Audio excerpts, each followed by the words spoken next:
someone discovers that they were misfiled. Their entire life has been spent under the wrong classification. As I'm reading this, I'm like, this is Gattaca. It's also Brave New World. Yeah. I was going to say, Shep, have you read A Brave New World? I was literally also going to do that. I have not. So ignore that one. Finally, we get to turn it around on it now. Yay!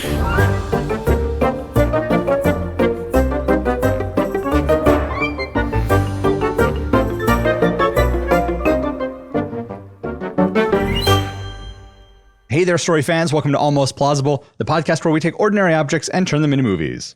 I'm Thomas J. Brown, and I like to read, but compared to my phenomenally well-read co-hosts, I'm basically illiterate. I have no idea where they find the time to read as much as they do, but they are Emily. Hey, guys. And F. Paul Shepard. My name is Shepard, and I have a crippling reading addiction. Where do you guys find all that time to read? I don't have a social life outside of this. Me either. I read instead of sleeping or any other activity, including sometimes working. So. I also don't exercise, so I read instead of doing that. I remember, so we had a big party. This was when I lived in Japan. There was a big party where a bunch of us were going. And I started reading like after work. And I'm like, I'm just going to read for 3 hours, right? Just the 3 hours between work and the party. And then I read through the party and I didn't go to the party because I could have spent more time reading. I made my choice. I do remember one time when I was in like 5th grade or something like that. During class, I was sent to the library to get some book. And while I was there, I found some other book and sat down and started reading it. And I have no idea how long I was there, but all of a sudden the librarian comes over and is like, your teacher called and is wondering where you are. And I was like, oh, whoops. I don't do long stints of reading. I do a lot of like, okay, I have a minute, I'm going to read. That's a part of how I get through a lot of stuff is that I'll read for 5 minutes here, 10 minutes there. Also, my favorite thing to get me through chores is if I do the dishes, then I get to read a chapter. If I vacuum, then I get to read a chapter. So. See, you got to do audiobooks. Yeah. Then you can listen to them while you're doing dishes. Yeah. If I'm doing an audiobook, that's absolutely how I get through it. When I mow the lawn, I listen to an audiobook. Yep, big Sam. Well, today we're going to create a movie plot where the central theme is the Dewey Decimal System. Or the Dewey Decimal Classification, as it's officially called, although I've literally never heard anyone refer to it that way, including my dad, who has a master's degree in library science. Now, before we jump in, we do want to take a moment to recognize the man who created the system, Melville Dewey. And what a giant asshole he was. Okay, thank you. The classification he created was, and in many ways still is, misogynistic, homophobic, and has a Christocentric systematic religious bias. And that's just the classification. Dewey himself was a racist, anti-Semitic, serial sexual harasser, and even his friends found him a difficult person. Now, with all of that hanging in the air... Oh, good. Here are my pitches. Oh, good. What a start.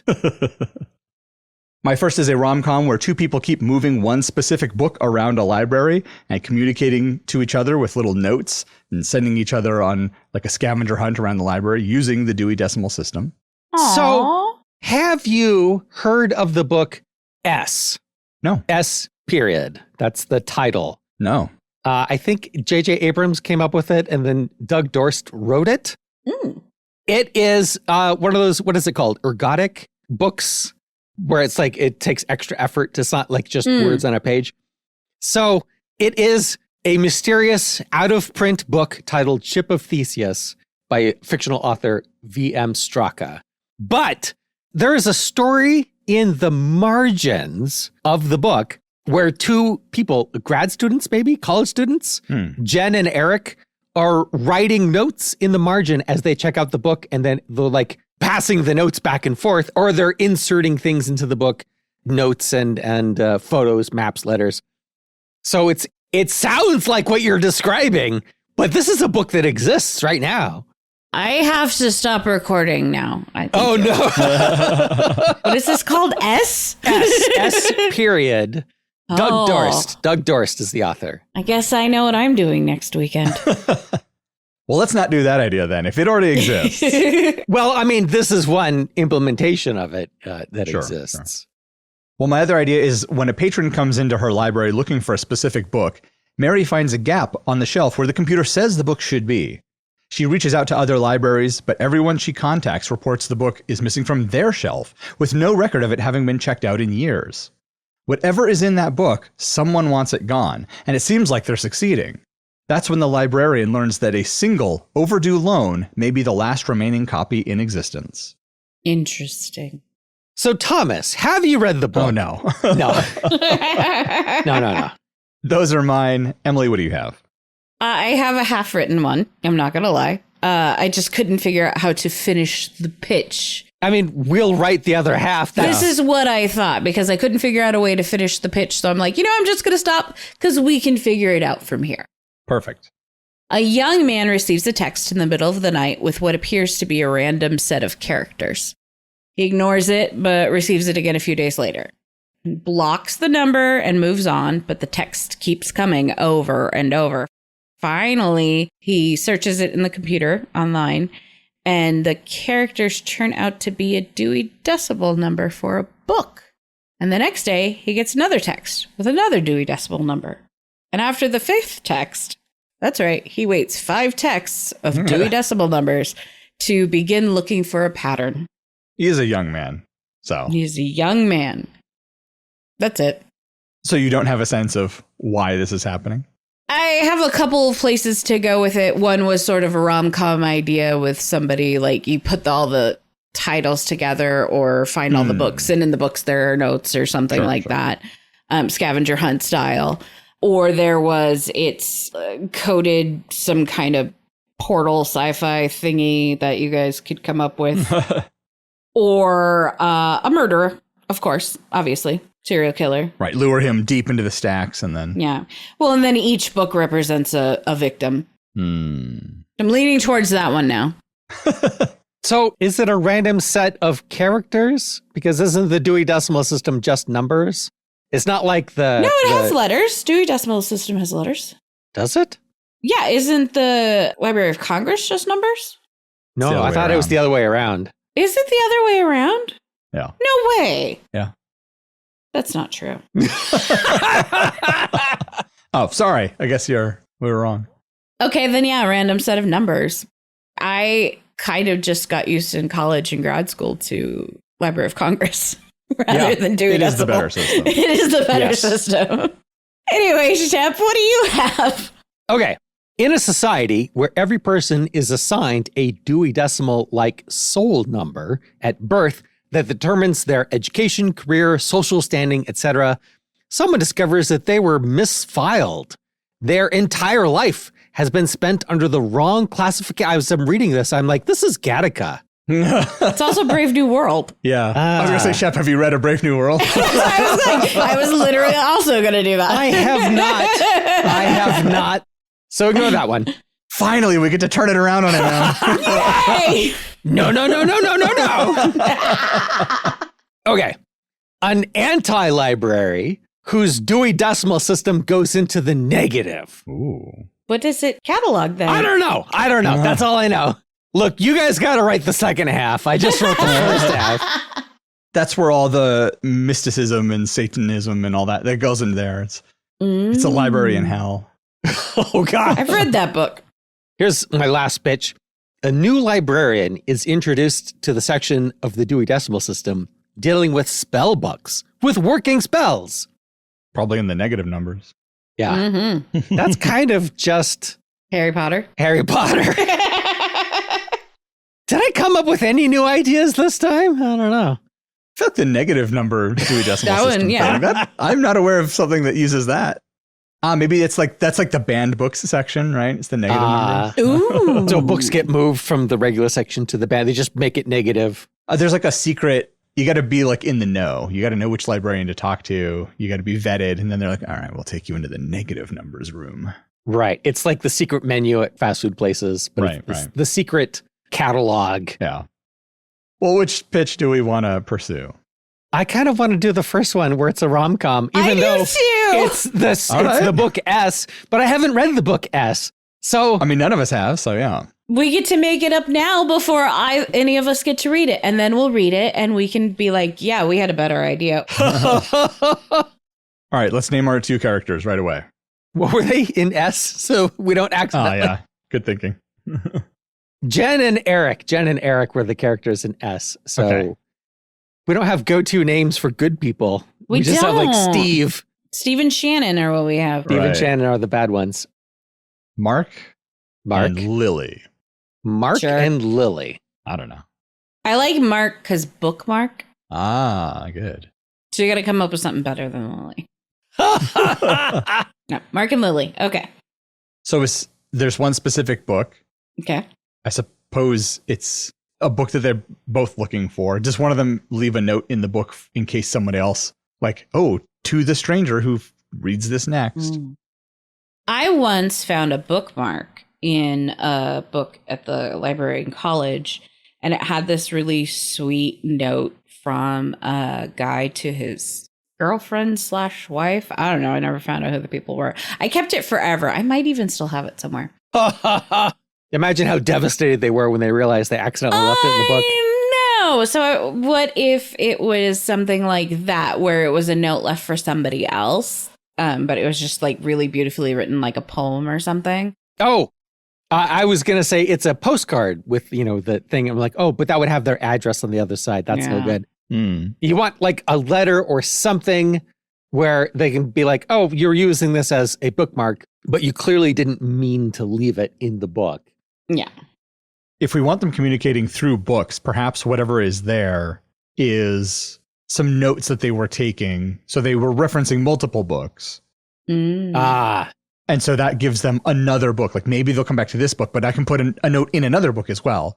Yeah, I like that. Or perhaps it's an unfinished thought and they think, they're going to come back. Or it's something important. Something that they're going to come back and look for this book specifically. So I'll put my own little note in this book so that when they come back, they'll find my note as well. Yeah, that's kind of where I was trying to go with it. Is that they left something important there. So this person now has the opportunity to leave a note knowing they'll come back for it. Yeah, I like that. Okay, so who left the note originally? Accidentally? Flip a coin. It's literally going to flip a coin. All right. Which one's which? Heads for Mark, tails for Lily. I would have gone the other way. Heads for Lily, tails for Mark. I have my reasons. Okay. It was heads. So Mark leaves the first note. So Mark is researching something. Yeah. Right? So is this a university library? Are these... Oh, no, that's S again. No, it's It can't be a university library because they don't use the Dewey Decimal System. Yeah, they use Library of Congress because it's better. A public library. Yeah. Yes. So it's a public library, and Mark is researching something. Yeah. Not for a college paper. They're researching it for themselves. Maybe they're looking into their family history or history of some kind. Could it be as simple as like gardening or... Well, I was thinking about that, like gardening or recipes or something like that. But I feel like if you left your notes in the book, you'd just be like, well, whatever. Whereas if it was like family history, you'd be like, shoot, I wanted that. I'm putting together my family tree. This is something important for me to, okay. So you would go back and look for that and hope that, maybe it's still in the book. That makes more sense. So we can have gardening or cooking or whatever as later books, because the idea is that they're passing notes back and forth between different books. Yeah. Ooh, wait. Before we commit to genealogy or some sort of family history, this is a great opportunity for us to establish that they both really like puzzles. And that sets up their whole scavenger hunt thing. And so they're leaving each other clues of where to look. So it's not just like, go look in this book. So what kind of a book could they be researching in, and what kind of note could they leave for themselves that sets that up? Okay, so I have a terrible idea. Okay, excellent. Could the note be written on a piece of paper on the back of an advertisement for a escape room or something of that nature? Sure. So on one side of the paper is the research, the family tree research, and then the other side of the paper has like puzzles or scribbles or whatever. So when Lily finds it, she looks at both sides of the paper. She goes, this person enjoys these same activities that I do. Or here's another idea. There is some sort of augmented reality game going on. And in that game, there is a clue that leads to this history book. That's why they both checked it out. right? They're both doing this other external game. Sure. And that's what led them both to this book. And when Lily finds the book, she finds the notes in the book about the game. And she recognizes, oh, someone else is playing this game. And in fact, they're a step ahead of me. And here's their notes about the next book. Oh, yeah, that's good. I like that. Or the next series of books, or potential, like here's a list of whatever, I don't know. Or it could even be something where they have to put multiple pieces of information together. And so Mark's notes give her the information she needs to figure out the next book. And she goes to the library and it hasn't been checked out. So she's like, oh, he hasn't figured it out yet. And so leaves him a note in that book, along with his original note to show, like, here's how I found you.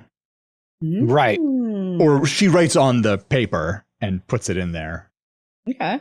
Also, because it's an external puzzle and the puzzles keep leading them to the library, now that she's ahead of him, she'll know what the next clue is. And maybe she can find the next book and leave a note ahead of time for Mark to find. And then he could figure out the next book and leave a note for her. Ooh, so they kind of end up racing each other a little bit at first. It's more of a, haha, I caught It's a you. competition. Yeah, a little friendly competition, yeah. Now, is the mid-second act turning point that the next book is one that their library doesn't have? Yeah, it should have. It's supposed to be on the shelf, but where it is it's missing. That adds complication. How are they going to find each other now? Yeah. Are they trying to find each other? At first, it's competition. Yeah, at first it's just competition. Yeah, the first note is, thanks for the hints, sucker. So he has to work extra hard to get back ahead of her. Right. Yeah. Who's the sucker now? Yeah, because one of them could leave, like, after a couple times, like a little extra note or like an extra little inlet that's like, oh, by the way, something, blah, blah, blah. I don't know. Stickers. I started a thought and it died. Before we get too far down this path, the Dewey Decimal System isn't really playing any kind of a role in this. The external game is what's guiding them, so. The external game is guiding them to books, but the pattern is in the numbers of the books where they are in the Dewey Decimal System. That's what one of them figures out. Like, it's not just the puzzle of, you know, who did this in the past and what did they make, and that led to this and this other thing. It's look at the numbers. Look at the numbers. They're forming a pattern. They're perfect primes. So there's like a larger metagame for somebody who's very clever and paying attention. Right. It's not clear in the external game that this is what it is, but that is what it is. Since the Dewey Decimal System is just numbers, you can have number puzzles based on that. Yeah. I like that. Way to solve the problem, Shep. Good job. Also, it keeps Dewey Decimal in yes. On an ongoing basis, too. Yeah. Do they meet each other? Well, I just want to know where the story is going. They must meet each other if it's a rom-com. Right. Yeah, they have to meet in the second act? Well, so we have a couple of options. It could be the mid-second act turning point is that's where things change. They meet each other because we want that quote unquote falling out, right? That rom-coms always have to have. No, boo. I agree. Actually, that's a good point.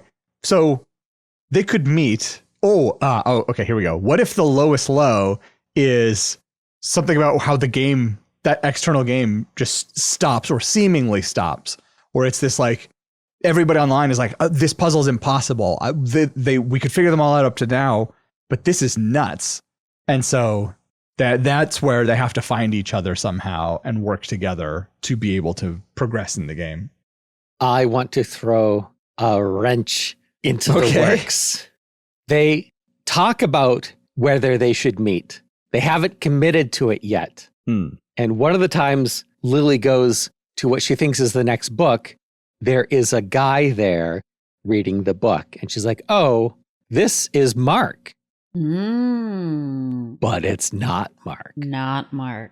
No, it's just some guy. It's Steve. It's Steve. And so Steve is reading this book, and this girl comes up to him, excited to see him, and wants to go get coffee together or whatever. What is he going to do? He's like, wow, this never happens. Yeah, great. I'd love to. I like that.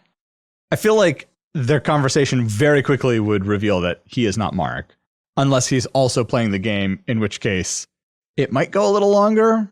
But she's going to be making references to notes that they've left each other, and he's going to be like, yeah, I don't know what you're talking about. Now, what information are they including in the notes? Is it just them working on the puzzle kind of together in the notes, or are they talking about other external information? Because if they haven't said anything about themselves.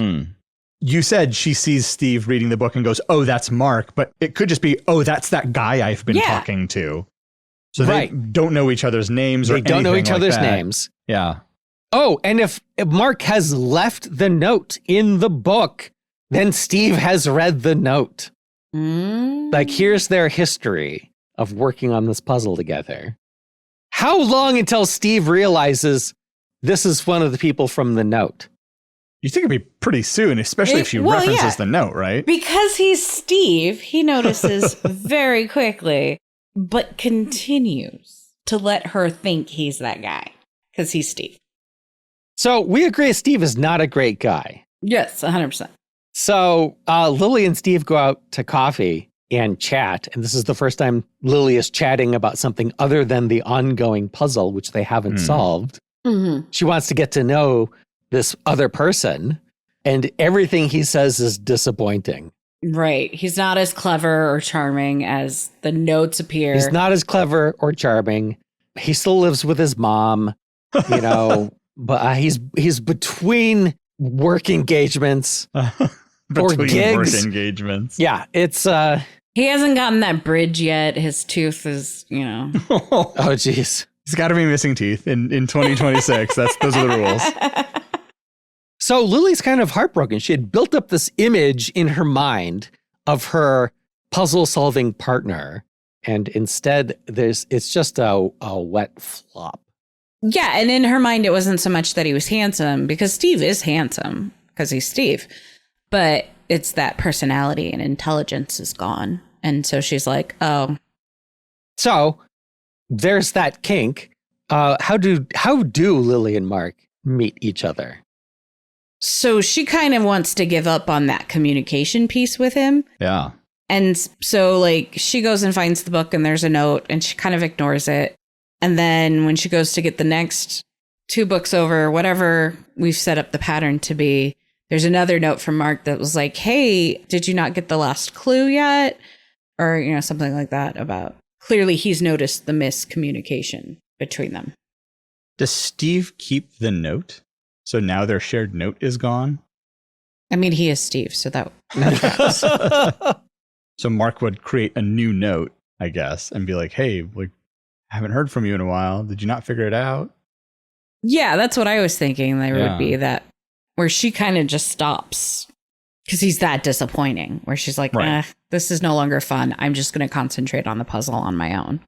And then that's that that poor communication piece with the falling out that actually makes sense. So that's late then. That's end of the second act, right? Yeah. Which I think makes sense. Yeah. Yeah. So does that mean I feel like this story is really short, but does that make this mid-second act turning point is they decide to start working together?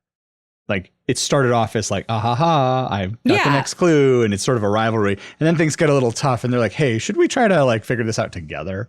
But it's all still through the notes. And then the end of the second act is meeting Steve and thinking it's Mark. I'm okay with that. If Shep's okay with that. Then that makes the end of the third act, the climax is they actually meet in person.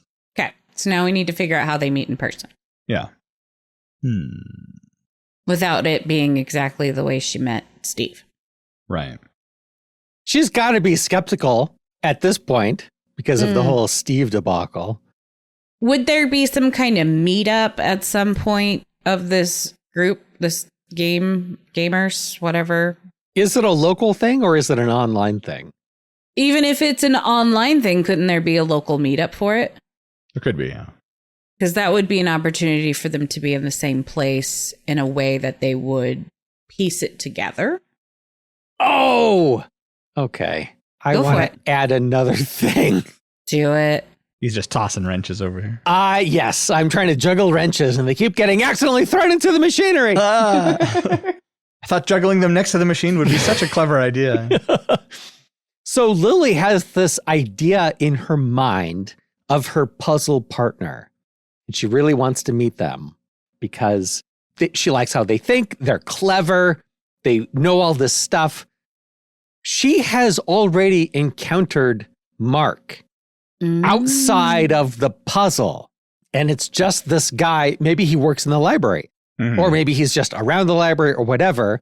Or it turns out they have some other interest in common. Right. Yes. Yeah. And she kind of is attracted to him. And maybe she was thinking about asking him out, but then she runs into Steve at the book and he's got the note and she's like, oh, that's the guy. Forget this other guy. And then she goes out with Steve and he's kind of a wet blanket and she's really disappointed. So she already met Mark. She just didn't realize, because they didn't share their names. Right. She didn't realize he was her puzzle partner. And then somehow at the end, they figure it out. Somehow at the end, she figures it out. She's smart. She can figure it out. And she says, I'd hoped it would be you. Oh, no, that's the end of Shop Around the Corner. Or what is it? You've got mail. Yeah. There are no new ideas. There aren't. I like that idea, though, that they've already met and they don't realize it. How often do they see each other in real life? Well, it depends on how they meet. Like, is it that he's a librarian or works there? Yeah. Or he works at the coffee shop that's in the library. He's a barista. Baristo. You're right. Sorry for not gendering our loan words in English. I would like a scene where she complains to Mark about this guy. Totally. Yeah. Yes, that would be amazing. I could totally see her being vague on details with Mark, too, because this is weird, right? Like communicating with secret notes in the library. Like someone who's not my book buddy would think that this is a very strange thing. So, just somebody I've been talking to, and I'd hoped he was such a cool guy. And then, oh, how did you meet? Oh, we had a shared interest. Yeah. We sent messages back and forth. Yeah, we've been messaging each other. Yeah. See, even that is close enough to a hint that Mark might get it. And we can even see that. We can see Mark kind of have like a look on his face. Or he thinks, hey, I've also been messaging someone. I could talk to her about this. She sort of ghosted me all of a sudden. Oh, right. So they talk like they met somebody on Tinder. Yeah. I was thinking instead of like Mark working in the library or as a barista, they could just be like friends of the library kind of people where they go to a lot of the events the libraries hold. So a lot of variety of events. Yeah. It's fun. It's great. Yeah. They're just people who check out what the library has to offer and run into each other now and again. Yeah. Or they're in AA and they've... They're always meeting in the library basement. Yep. That was the other idea. That's why they're both into this game, because it, replaces the alcohol. Right. I tried to go to my crippling reading addiction meetings, but they were also in a library and disaster. So they're talking about each other. To each other. Yeah. But she thinks she's talking about Steve. I mean, she's talking about both of them without realizing it. Yeah. Yeah. How do they realize that they've been the ones? So we have the meeting. They know each other. They're building a rapport. So it's not going to be one of those creepy, like, lake house stories where it's like we're just exchanging letters and then all of a sudden we're madly in love. Like, it just doesn't make a lot of sense. Those never make sense to me, where it's like, okay, but you don't really know the person, right? I mean, a lot of rom-coms, they don't really know the person. Yeah. I know, but for some reason, this is the one that bothers me. Well, let's take a break here and we can unpack why it's bothering Emily.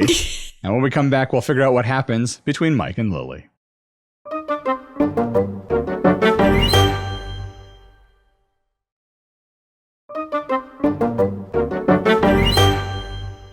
All right, we're back. When we left off, we were trying to figure out how do Mark and Lily realize that they are the ones who were leaving the notes. We sort of hinted at Mark maybe starting to realize that it was Lily. There were some things she was saying that was causing him to put two and two together, as it were. See, I want them to know each other outside of the library so they don't immediately clock that it's the other puzzle person. Yeah. So he doesn't work at the library in any capacity. Right. Okay. So they also don't know each other from the library. They don't know each other from the library. They know each other from some other capacity. And they are attracted to each other. But each of them also has this attraction to this mystery person that they're communicating with. And so maybe they almost get together before she runs into Steve. And then she finds Steve and she's like, oh, that's the puzzle guy. I finally found him. And she tries to build a relationship with Steve. Maybe she even excitedly tells Mark, hey, I found the guy that I've been messaging. We met in person. And so they don't end up getting together. And they don't realize that they have that they're avoiding this relationship because they have this imaginary other relationship. And that happens to be the same person. Sure. And even if he is starting to suspect for some reason, her saying, I met the guy. I feel like in his mind, he'd be like, oh, I was wrong. It wasn't her. Right. Right. So they can't have the puzzle in common. They can't have the library in common. They have some third thing in common. It could be a gaming group. They meet up at a bar or something and play board games, or there's a gamer space. Oh, it's trivia night at the bar. I was going to say, is it bar trivia? Oh, there you go. Because that gives them a regular time that they meet every once a week. And in fact, you can have the reveal that they know each other at a bar trivia where one of the questions is about one of the books and they both know it. That would be so cute. It would have to be some like really obscure book too. Like, why do you know that book? Right. And then they can reveal the other books that they've looked up at that time. You know what I mean? This might be a problem for the writers to work out the details, but like one of the bar trivia hints is about one of the books. They both know it. And then one of them says something about one of the other books and the other one knows it. And they're just trying to confirm like, hey, maybe this is the other person because they know all the books, or at least they're doing the same puzzle. Yeah, I think the initial thing would be like, oh my gosh, are you also playing this game? Oh, that's so crazy. Right. That feels like, was it the end of the second act that lowest low was Steve turns out to suck? Yeah. Is that what we decided? Yeah. So them realizing they're both playing the game could happen relatively early in the third act. Mm-hmm. And so it's over the course of the third act that they are comparing notes. Or maybe halfway through the third act, they realize that they're playing the game, something like that. But at some point, one of them starts to figure out like, oh, wait a minute. I actually think this might be the person. And so there's got to be some inside joke that we've established much earlier in the film. Yes. One of them thinks that something leads to this other book. So they both of them looked at this other book that's not part of the puzzle, but it's something the two of them know. Yeah. And they joke about it occasionally in the notes. Is Steve at bar trivia? Did he come to this thing? And so when Lily is asking the questions, she's looking at both Mark and Steve, because if Mark knows it and Steve doesn't, then Steve has been lying about doing this puzzle. Is she dating Steve? Does she go on more than one date with Steve? Yeah, she's trying to make it work. Okay. She built up this fantasy, but it's not working. And that's why she keeps complaining to Mark about Steve.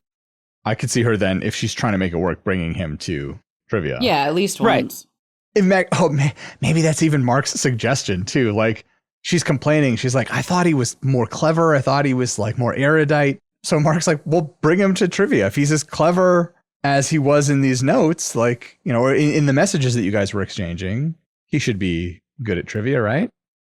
Like she could even say that, like, he seems so well read and he seemed to know all these things. She's like, oh, well, it sounds like he'd be great at trivia. You should bring him. And then that question comes up and she turns to Steve with this look on her face like, oh, obviously we both know this. It's from the game.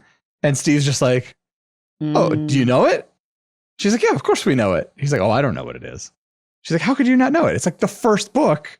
She doesn't say that, but you can see on her face. Right. Right. She's starting to suspect And maybe she turns to Mark to say like, okay, well, I know it. It's whatever. And he's already written it down.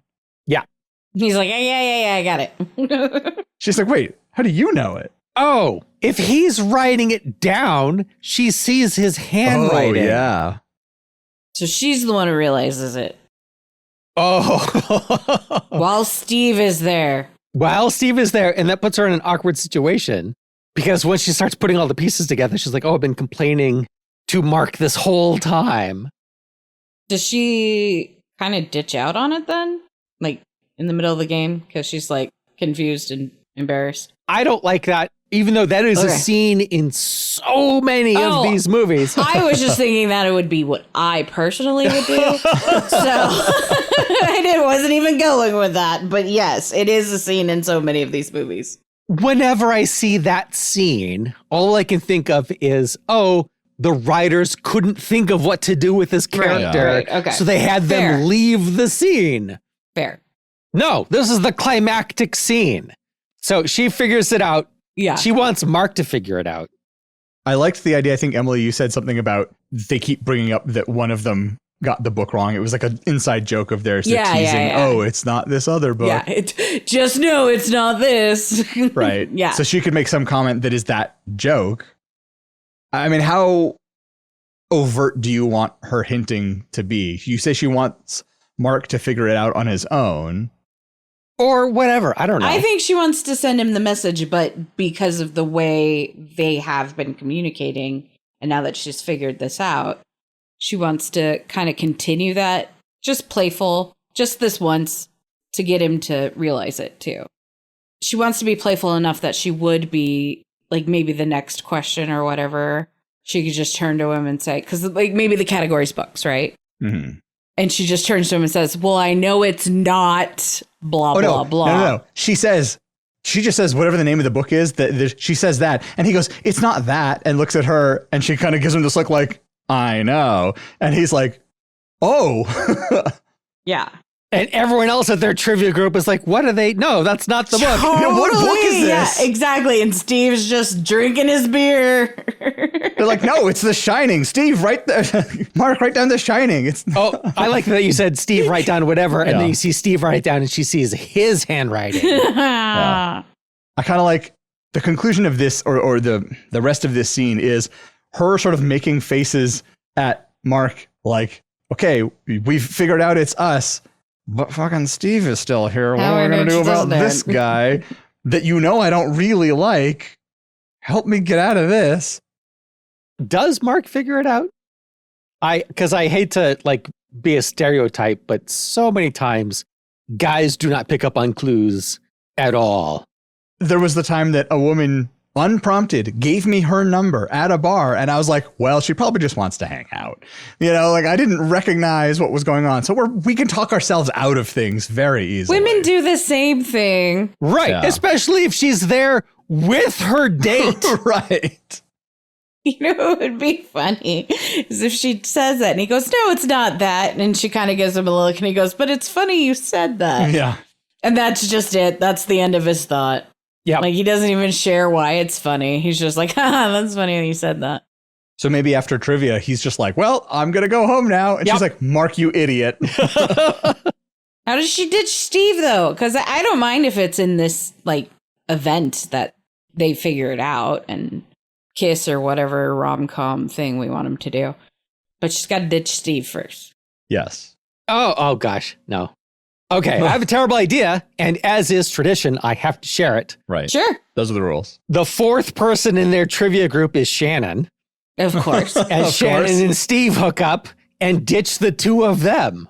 That would be a very Shannon and Steve thing to do. It does seem like Shannon and Steve activity. And Steve is like, Lily, I'm so sorry. It's just not working out. You're not what I was expecting. No, he wouldn't even say it. He should get a text. Yeah. Like, are they coming back from the bar? They went to get more drinks. Right. And then it's just a text. Like, yeah, we're leaving. Goodbye. He drove me here. I mean, I'm fine with that. I don't hate that. Yeah. I'm okay with it. It's good because it makes the audience dislike them. So any qualms you might have, it's like, oh no, they're horrible people. Forget them. Yep. Yeah, and then they're clearly not in a relationship anymore, so she's not cheating on Steve to be with Mark. And also, they could, if Steve really did drive her there, then she gets a ride home with Mark. She's in the car with Mark. She's still trying to get Mark to figure it out. Right. Because it's great, because guys are slow and dumb, and they need it spelled out with words and not hints. So she's still trying to be cutesy and do the hints. Yes, and he doesn't figure it out and drops her off. And she gets out of the car and is like, I had built up this image in my mind of this puzzle master who's so clever. And it can't be Mark. He didn't figure out all the signals I sent. And then as she's walking up her steps, he gets out of his car and he's like, I got it. Is that too cliche? Maybe, but is it cute and heartwarming and makes you feel good? Yes. Well, what about her resorting to just straight up showing him if I was gonna say if what we're saying is true. What we're saying is true. Guys are thick. People make up excuses in their head to hand wave things away. What if she's like, look, why don't you walk me to my door? Yes. And he's like, oh, okay. And so he does. And she's like, just come in for a moment. I have something to show you. And it's like all of the work. She's got a table where she's laid out all the stuff. And there are maybe it's not the same one note that they've been writing on over and over again. There are, new pieces of paper that they've been inserting into the books. And so she has old notes with his handwriting. And so she shows him it's us, dummy. I would like her. I don't know. It's probably dumb, but in my mind, it would be fun for her to come in and show him and be like, look, I'm playing this game and these are the rules and this is how it works. And see, the guy I've been messaging that I was telling you about. See, we've been leaving these notes and books with each other. And that's how an amazing coincidence. I was also doing that with someone else. Have you guys ever read that old Reddit thread about realizing years later all the hints that you missed? A lot of them are women just spelling it out and guys still somehow not getting it. There's one where a girl gets into his bed naked and he's like, oh, she must be cold. There's one where she's like, how do I tell the guy that I like him? And he's like, just say, I like you. And she's like, I like you. And he's like, yeah, just like that to the guy. And she's like, I like you. And he's like, you got it. It's so relatable is the problem. It sounds ridiculous, but this is so my personal experience as well. No. So yeah, I like her literally showing him his own note to him. And he's like, how do you have this? She's like, because it's us, dumbass. I'm the person you've been writing to. I like that she just says, it's us, dumbass. Because maybe that's how they were in their notes at the beginning, was that kind of it harkens back to that sort of competitive language they were using initially. Yeah, I like that. I feel like we have our plot pretty well figured out. Obviously, there are a bunch of details the writers will have to sort out what specific books and... Look, we only have an hour. Right. All right. Integrating the Dewey Decimal System in the clever numbers math-based puzzle that we suggested exists. But are there any other major details that we want or need to go over? What was the external game that they're both playing? Good question, Chef. Is there what was prize? It? Is there who suggested that? Why are they playing it? Is it just because it's puzzles or is there a prize? I mean, for a movie that there would be a prize. I think with a movie, it would have a trip to Hawaii or whatever. Yeah. And then the post-credit scene is them on that wherever. Trip. Yes. Yeah. That makes sense. Sure. Let's do that. That works for me. Not realistic, but that's not the point of movies. No. Where do they end up? It's that island in the Caribbean, St. Bart's? St. Bart's. That's right. That's our Steve of Islands, right? Our go-to. That's our go-to. Well, we'd love to hear your thoughts on today's episode about the Dewey Decimal System. Was it a page-turner, or should we put it back on the shelf? Let us know by leaving a comment on our website, reaching out on social media, or sending us an email. There are links to all of those at almostplausible.com, where you can browse our catalog of previous episodes. For each episode, we publish a full transcript and provide links to the references we make. There is also additional information about the three of us, as well as ways you can support the show. Now that you've checked out the podcast, your due date is 2 weeks from now, when we expect you to return and join Emily Shep and I for the next episode of Almost Plausible.